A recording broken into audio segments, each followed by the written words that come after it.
দুটো বিষয় জড়িয়ে গেছে। একটা হচ্ছে মহিলাদের লোকসভা, রাজ্যসভা এবং বিধানসভাগুলিতে সংরক্ষণ। এটা একটা বিষয়, কারণ আমরা জানি যে এই তিনটি জায়গায় সব মিলিয়ে ভারতবর্ষে প্রতিনিধি আছেন ৫,৪৫৩ কি ৫,৫০০ মতো, বিধানসভাগুলি, লোকসভা এবং রাজ্যসভাগুলো মিলিয়ে। বাকি যে অংশটা আমাদের শাসন ব্যবস্থার, যেটাকে আমরা স্থানীয় শাসন ব্যবস্থা বলি, যার মধ্যে পড়ে পঞ্চায়েতি রাজ প্রতিষ্ঠানগুলো, গ্রাম পঞ্চায়েত, পঞ্চায়েত সমিতি বাংলায়, জেলা পরিষদ এবং মিউনিসিপ্যালিটি এবং মিউনিসিপ্যাল কর্পোরেশনগুলো, সেখানে ১৯৯৩ সাল থেকেই মহিলাদের সংরক্ষণ আছে। ৩৩% সংরক্ষণ সংবিধানেই ১৯৯৩ সালে বলে দেওয়া হয়েছিল। যদিও তারপরে অনেকদিন বাদে বিহার প্রথম নীতিশ কুমারের প্রথম আমলে ৫০% সংরক্ষণ আনেন এবং তারপরে এখন ১৯টা রাজ্যে ৫০% সংরক্ষণ হয়ে গেছে। ভারতবর্ষে এই তিনটি, এই পঞ্চায়েতি রাজ এবং মিউনিসিপ্যালিটিগুলিকে ধরলে ১৪ লক্ষ মহিলা প্রতিনিধি ইতিমধ্যেই আছেন। কাজেই যেটায় অনুপস্থিত মহিলারা মূলত, সেটা হচ্ছে বিধানসভা, লোকসভা, রাজ্যসভায়। ভারতবর্ষের চেহারাটা কিন্তু, এটা একটা তথ্য দেওয়া দরকার দর্শকের জন্য, পাঠকের জন্য। ইন্টার পার্লামেন্টারি ইউনিয়ন বলে একটি আন্তর্জাতিক সংস্থা আছে, যেটা পার্লামেন্টেরিয়ানদের মধ্যে দিয়েই তৈরি।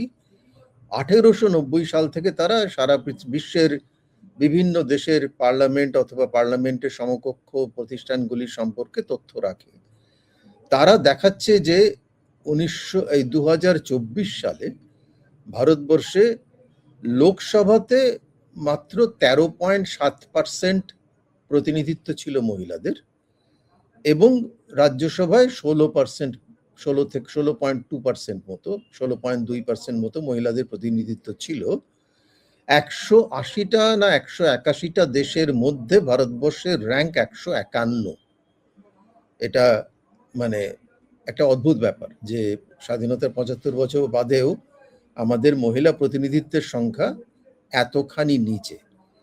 এবারে যদি রাজ্য বিধানসভাগুলো দেখি, সেখানে জিনিসটা আরো মজার। সেটা হচ্ছে, আমি দেখলাম সাম্প্রতিক তথ্য ঘেঁটে যে ৮টি রাজ্য আছে যেখানে মহিলাদের প্রতিনিধিত্বের সংখ্যা ০ থেকে ৫%, এবং দুটো রাজ্য তার মধ্যে একেবারে ০, মিজোরাম এবং নাগাল্যান্ড।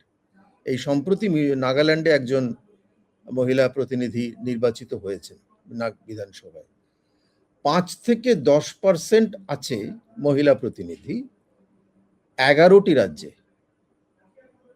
আর সবচেয়ে বেশি আছেন, ম্যাক্সিমামটা হচ্ছে ১৪.৪, এবং পশ্চিমবঙ্গ ঠিক তার নিচে ১৩.৭, অর্থাৎ ১০-এর উপরে ১৫-র নিচে, ১৫%-এর নিচে মহিলা প্রতিনিধিত্ব আছেন আরো ৮টা রাজ্যে। কাজেই মহিলা প্রতিনিধিত্বের ব্যাপারটি ভারতবর্ষের একটি কলঙ্কের মধ্যে পড়ে, এবং সেখানে নিয়ে বহুদিন ধরে কথাবার্তা হয়েছে, বহুদিন ধরে বহুবার এই প্রস্তাব হয়েছে, কিন্তু রাজনৈতিক দলগুলি কোনোবারই এক জায়গায় আসতে পারেনি। শেষ পর্যন্ত এই মোদী সরকারের এই আমলটাতে ২০২৩-এ একটি বিল এনে একটা আইন করা হলো, কিন্তু সেই আইনটার মধ্যেও একটা অদ্ভুত জিনিস ধরিয়ে দেওয়া হলো, বা দুটো অদ্ভুত জিনিস ধরিয়ে দেওয়া হলো। একটা হচ্ছে যে মহিলা সংরক্ষণ সবাই মেনে নিল লোকসভাতে এবং রাজ্যসভাতে, সর্বসম্মতিক্রমে মেনে নিল, খুব আনন্দের কথা। কিন্তু তারা বললেন যে মহিলা সংরক্ষণটি হবে ২০২৭-এ ২৯-এ গিয়ে, যখন নতুন করে সেন্সাস হবে, অর্থাৎ পরবর্তী সেন্সাস যখন হবে ২০৩০ বা ২৯-এ। এখন অবশ্য ২০২৭-ই হচ্ছে, কিন্তু তখন বলা হয়েছিল পরবর্তী সেন্সাস যখন হবে। ২০১১-য় হয়েছিল, ২০২১-এ হয়নি, কাজে পরবর্তী সেন্সাস হওয়ার কথা ২০৩১-এ। সেই সেন্সাস হওয়ার পরে যখন ডিলিমিটেশন করা হবে, তখন ডিলিমিটেশনের পরে মহিলা সংরক্ষণটি তৈরি করা হবে। আরো একটা জিনিস তার মধ্যে বলা হয়েছে, সেটা এবারের এই প্রস্তাবনাতেও আছে, যেটাতে আমি ফিরছি এক মুহূর্তে। সেটা হচ্ছে যে মহিলা সংরক্ষণটি হবে ১৫ বছরের জন্য, তারপরে বিচার করে দেখা হবে। এটা আমার কাছে একটা অবিস্মরণীয় ঘটনা বলে মনে হয় যে কোনো দেশে মহিলা সংরক্ষণটি করা হচ্ছে 15 বছরের জন্য, তারপরে বিবেচনা করা হবে। পুরুষদের বেলায় কিন্তু সেরকম কোনো শর্ত নেই। পুরুষরা মানে এদের কোনো সমস্যা নেই, তাদের বেলায় বিবেচনার প্রশ্ন উঠছে না, কিন্তু মহিলাদের বেলায় উঠছে। এটা মানে বোধহয় ইনক্রেডিবল ইন্ডিয়ার একটা অঙ্গ বলে আমার মনে হয়, যে ভারতবর্ষে বোধহয় সম্ভব এরম ধরনের কথা বলা। এখন যেটা তাই নিয়ে তখন সবাই বলেছিল যে এটার কি মানে আছে, তোমরা যদি করতেই চাও, সব দলই যখন রাজি আছে, তাহলে এক্ষুনি করা হচ্ছে না কেন? এই যে বর্তমানে 545টি ইয়ে রয়েছে, পরবর্তী ইলেকশনেই কেন করা হচ্ছে না? ইনফ্যাক্ট 2024-এর ইলেকশনেই কেন করা হচ্ছে না? এই প্রশ্ন উঠেছিল, তার কোনো সদুত্তর কেউ দেয়নি, তার কোনো সদুত্তরের জায়গাও ছিল না। কাজে এটা বোঝা গিয়েছিল যে সেই মুহূর্তে ওটা একটা, আমরা যাকে টোকেনিজম বলি, অর্থাৎ মানে প্রতীকী একটি জিনিস বলে মনে করা হলো। এবারে হঠাৎ যেটা দেখা গেল সেটা হচ্ছে যে এখনই বলা হচ্ছে যে মহিলা সংরক্ষণ করে ফেলতে হবে, কিন্তু আবার ওই অদ্ভুত কথা, মহিলা সংরক্ষণ বর্তমানে যে 545টা সিট আছে তার মধ্যে নয়, লোকসভায় বা রাজ্যসভায় যে 250-র কাছাকাছি যে সিট আছে তার মধ্যে নয়। আগে লোকসভার সিটটি বাড়ানো হবে, সেইটা বাড়ানোর পরে মহিলাদের 33 ভাগ সংরক্ষণ দেওয়া হবে, এবং আবার ওই 15 বছরের জন্য দেওয়া হবে, তারপরে বিবেচনা করা হবে, রিভিউ করা হবে। রিভিউ বলতে আমি বলবো যে বিবেচনাই আর কি। কিন্তু যেটা অদ্ভুত কথা এখানে জড়িয়ে গেছে বলে আমি শুরু করেছিলাম, জড়িয়ে কোথায় গেল সেটা হচ্ছে যে মহিলা সংরক্ষণটি দাঁড়িয়ে গেল এই ডিলিমিটেশনের সঙ্গে জড়িয়ে। অর্থাৎ আগে লোকসভার আসন সংখ্যা বাড়ানো হবে এবং তারপরে মহিলা সংরক্ষণ দেওয়া হবে।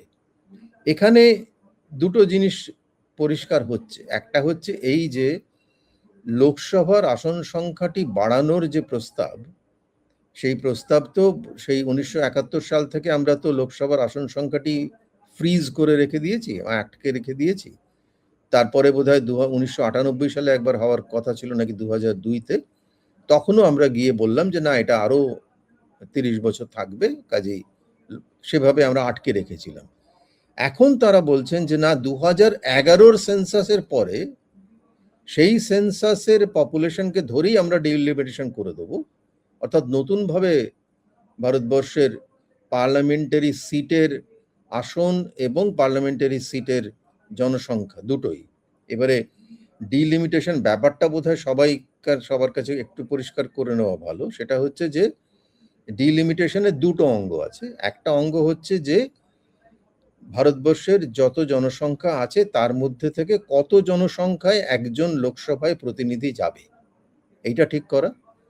আর দ্বিতীয় হচ্ছে যে ভারতবর্ষের জনসংখ্যাগুলি তো বিভিন্ন রাজ্যের মধ্যে আটকে আছে, অর্থাৎ বিভিন্ন রাজ্যের থেকে ধরা হচ্ছে যে উত্তরপ্রদেশে এত জনসংখ্যা, পশ্চিমবঙ্গে এত জনসংখ্যা। কাজে ডিলিমিটেশনের দ্বিতীয় অংশটা হচ্ছে যে কোন রাজ্যে কত জনসংখ্যায় প্রতিনিধিত্ব একজন প্রতিনিধি যাবে, অর্থাৎ কোন রাজ্যে কটা লোকসভা সিট হবে, সেটার ভিত্তিতে পরে রাজ্যসভা সিটটাও আসবে। অর্থাৎ এখানে দুটো দিক, একটা হচ্ছে যে কত পপুলেশনের ভিত্তিতে একজন প্রতিনিধি হবে, আর কোন রাজ্যে কতগুলো লোকসভার সিট হবে। এবারে যে 850টি বলা হচ্ছে, সেখানে বলা হচ্ছে যে নিয়ম হলো, আমাদের সংবিধানে লেখা আছে যে লোকসভার সিট প্রতিনিধিত্বের যেন সংখ্যাটা সমান থাকে, অর্থাৎ সমান সংখ্যক জনসংখ্যায় যেন একজন প্রতিনিধি হয়। মানে হলো, যদি তামিলনাড়ুতে 1 লক্ষ জনসংখ্যায় একজন প্রতিনিধি হয়, তাহলে পশ্চিমবঙ্গেও যেন 1 লক্ষ জনসংখ্যায় একজন প্রতিনিধি হয়, উত্তরপ্রদেশেও যেন 1 লক্ষ জনসংখ্যায় একজন প্রতিনিধি হয়। সারা দেশের একজন প্রতিনিধি কত মানুষকে প্রতিনিধিত্ব করবেন লোকসভায়, সেই সংখ্যাটা যেন সমান থাকে। এই যে 850টি সিট করা হচ্ছে, তার একটা উদ্দেশ্য হচ্ছে যে আমাদের লোকসভায় যেন সবার প্রতিনিধিত্বের সংখ্যাটা সমান থাকে। ঘটনা এটা ঘটেছে, এবং এইখানে হচ্ছে আসল গন্ডগোলের জায়গাটি। ঘটনা এটা ঘটেছে যে ভারতবর্ষের বিভিন্ন রাজ্যে জনসংখ্যার যে অগ্রগতির হার বা জনসংখ্যার যে প্রগতির হার, সেটা দক্ষিণের রাজ্যগুলো এবং পূবের মধ্যে মূলত পশ্চিমবঙ্গ, এই রাজ্যে জনসংখ্যা বৃদ্ধির হারটা অত্যন্ত কমে গেছে। পশ্চিমবঙ্গ তো তলার থেকে দ্বিতীয়, মানে সব থেকে কমের থেকে দ্বিতীয়। তামিলনাড়ু, কেরালা, কর্ণাটক, তেলেঙ্গানা, মহারাষ্ট্র থেকেও তাই, পশ্চিমবঙ্গ, এইসব জায়গাগুলোতে জনসংখ্যা বৃদ্ধির হার এত কমে গেছে যে আগের যে ফর্মুলা ছিল 545টা সিট, তাতে তামিলনাড়ুতে, আমি একটা তুলনার জন্য বলছি, এটা একেবারে এক্সাক্ট ফিগার বলছি না, তামিলনাড়ুতে মানে যেখানে আমাদের আগে হিসেব ছিল যে 10 লক্ষ জনসংখ্যায় একজন করে লোকসভা প্রতিনিধি হবে, তামিলনাড়ুতে সেটা প্রায় 6.5 লক্ষ থেকে 7 লক্ষের কাছাকাছি তলায় নেমে গেছে। আর উত্তর ভারতের রাজ্যগুলোতে, মূলত হিন্দি বেল্টের রাজ্যগুলোতে, উত্তরপ্রদেশ, বিহার, রাজস্থান, মধ্যপ্রদেশ, এইসব জায়গাতে জনসংখ্যা বৃদ্ধির হারের গতিটা এতই স্লথ, এতই ধীর যে সেখানে এখনো কিন্তু এই আগে এখনকার হিসেবে দেখা যাচ্ছে যে 545টা যদি সিট থাকে, তাহলে উত্তরপ্রদেশে 10 লক্ষের জায়গায় সেটা প্রায় 13 লক্ষ 14 লক্ষ জনসংখ্যায় একটি করে সিট হচ্ছে। অর্থাৎ একটা অসমতা ইতিমধ্যেই মারাত্মকভাবে তৈরি হয়ে গেছে। এই 850টা সিটের করার উদ্দেশ্য হচ্ছে যে এই অসমতাটি যাতে দূর করা যায়। এবারে দূর করার দু রকমের রাস্তা হতে পারে। একটা হতে পারে যে আমরা ওভারঅল লোকসভার আসন সংখ্যাটা বাড়ালাম না, কিন্তু বিভিন্ন রাজ্যের মধ্যে যে ইয়েগুলো রয়েছে, মানে যে বিতরণগুলো রয়েছে, যে এই রাজ্যে এতগুলি হবে, এই রাজ্যে এতগুলি হবে, এই রাজ্যে এতগুলি হবে, সেইটার একটা পুনর্বিন্যাস করলাম। সেটা যদি করতাম সেই পদ্ধতিতে, তাহলে এটা আমার মানে অন্যত্র লেখার মধ্যেও আছে, আর আমার যে সম্প্রতি প্রকাশিত বই তার মধ্যেও আছে, তাহলে দক্ষিণ ভারতের সমস্ত রাজ্যের প্রতিনিধিদের সংখ্যা কমে যেত বর্তমানের থেকে।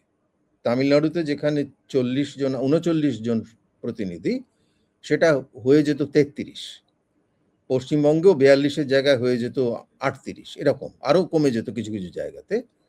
আর উত্তর ভারতে কিন্তু এমনিতেই তারা বেশি আছে, তখনও তারা আরেকটু বাড়তো। সেই জন্য ওরা বললেন যে না না, আমরা এইটা করব না, তাহলে তো ওদের সংখ্যা কমে যাবে। কাজেই তারা বললেন যে কারুর সংখ্যা কমবে না। শুনতে খুব ভালো লাগে, কারুর সংখ্যা কমবে না।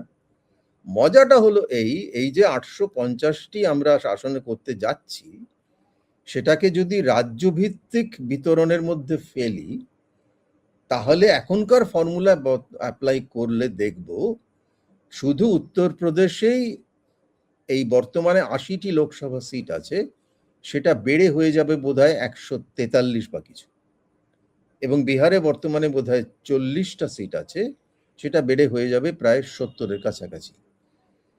এইখানে একটা বড় রাজনীতি আছে, যেটাকে আমরা ইলেকটোরাল রাজনীতি বলি।